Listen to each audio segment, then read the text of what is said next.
Ready. Play. Anyway, Fran is through to play Dimitrov. Fran Cerundolo against Grigor Dimitrov is going to be a quarterfinal in Miami. That's because Dimitrov edged Nakashima today 6-4, 7-5. It was one of the flip matches for me, and I did fall down on the side of Nakashima, partly because I wasn't sure about Dimitrov for one reason or another. Yeah. Anyway, so Dimitrov against Cerundolo, have they played before? Okay, here we go. The head-to-head is 1-0, so they haven't played that often in the favor of Grigor, and that one match came in 2023 at Queen's, a straight sets win for Dimitrov. Not much we can read into one match and on a different surface 2 years ago, therefore.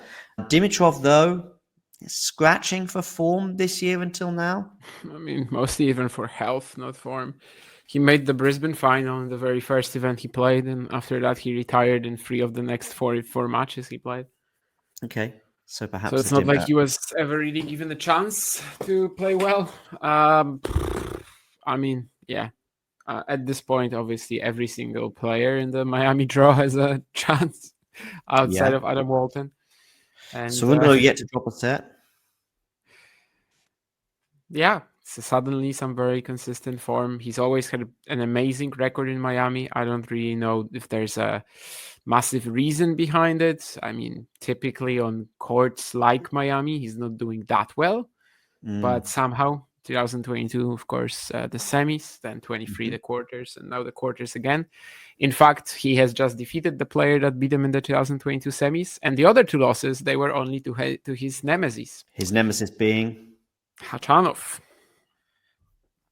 Right. Okay. What's his head-to-head there with it then? 0-7. Oh, wow. That's a pretty horrible... What is it about Khachanov that bothers him so much? It's tough to say. Probably just like the combination of, just being, super consistent, but having decent weight of shot. And if you're Fran Cerundolo, it's pretty hard to beat someone like that, I guess.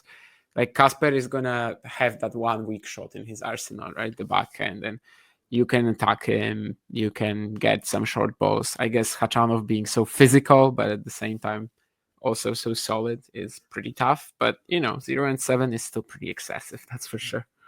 We can actually just hear what Cerundolo's got to say about the win about Casper Ruud. Confident, and I think that they are a really good service game, and super happy to get back to quarterfinals at Master Southern in US on hard. So really good achievement. Yeah, right. Back-to-back 1,000 quarterfinals for him after his run in Indian Wells, and of course that was ended by Carlos Alcaraz. Well, one thing's for sure, he's not going to be ending his run here. Is Grigor Dimitrov going to end his run? Because I don't think he is. I mean, it's Fran Cerundolo. He can go off at any point. There's no telling of what happens. Yeah, the fact that he's winning 2 matches every single event this season since Auckland, of course, when he lost in the opening round.